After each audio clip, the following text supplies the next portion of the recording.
औज़ुबिल्लाहि मिनश्शैतानिर्रजीम बिस्मिल्लाहिर्रहमानिर्रहीम। सबसे पहले आका अलैहिस्सलातु वस्सलाम की ज़ात अक़दस पर दरूद व सलाम के नज़राने पेश करते हैं। अस्सलातु वस्सलामु अलैका या सय्यदी या रसूलल्लाह व अला आलिका व अस्हाबिका या हबीबल्लाह। अस्सलातु वस्सलामु अलैका या सय्यदी या नूरल्लाह व अला आलिका व अस्हाबिका या रहमतल लिल आलमीन। मेरा नाम है जी डॉक्टर उस्मान इलियास और मैं अपने YouTube channel doctor Usman official पर आप तमाम दोस्तों को खुशामदीद कहता हूँ। सबसे पहले तो जिन दोस्तों ने अभी तक मेरे चैनल को सब्सक्राइब नहीं किया उनसे मैं रिक्वेस्ट करूंगा कि मेरे चैनल को लाजमी सब्सक्राइब करें और बेल आइकन को लाजमी प्रेस करें ताकि मेरी हर नई आने वाली वीडियो आप तक सबसे पहले पहुंच सके। तो आज का मेरा जो लेक्चर है वो हाइड्रोसील के हवाले से है। ये एक बीमारी है कि जिसकी बहुत सारे लोग हैं जिनको इसके बारे में बिल्कुल भी पता नहीं है कि हाइड्रोसील किसको कहते हैं, ये कौन सी बीमारी है। आज अपने लेक्चर में मैंने इस बीमारी के मतलब आपको बताना है, इसकी वजूहात क्या होती हैं, इसके नुकसानात क्या होते हैं और इसका इलाज क्या है।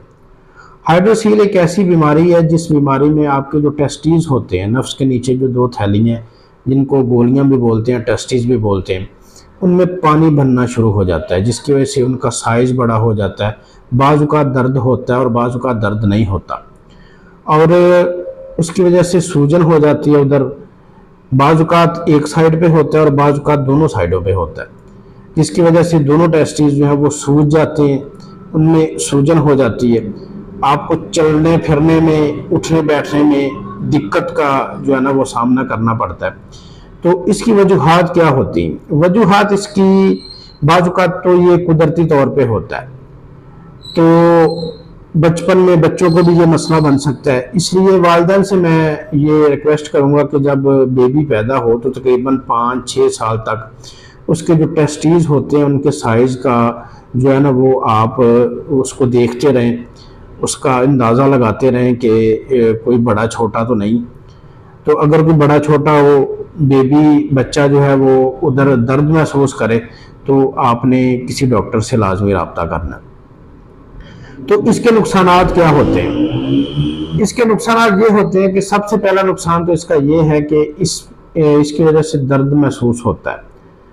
तो दर्द की वजह से बेचैनी सी होती है, बेआरामी होती है, ना आप बैठ सकते हैं ना आप लेट सकते हैं।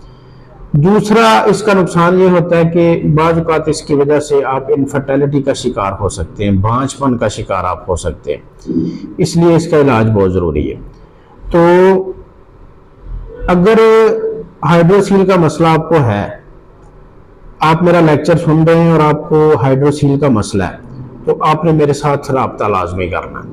मैं प्योर होम्योपैथिक मेडिसिन से हाइड्रोसील का ट्रीटमेंट करता हूँ। अल्हम्दुलिल्लाह सुम्मा अल्हम्दुलिल्लाह गारंटी शुदा इलाज है। अल्लाह के फजल व करम से इंशाअल्लाह ताला आपका हाइड्रोसील कवर होगा। अगर आपके किसी बच्चे को, अगर आपके किसी रिश्तेदार को या आपको हाइड्रोसील का मसला है, आपके टेस्टीज में पानी है, तो आपने मेरे साथ लाजमी रब्ता करना है।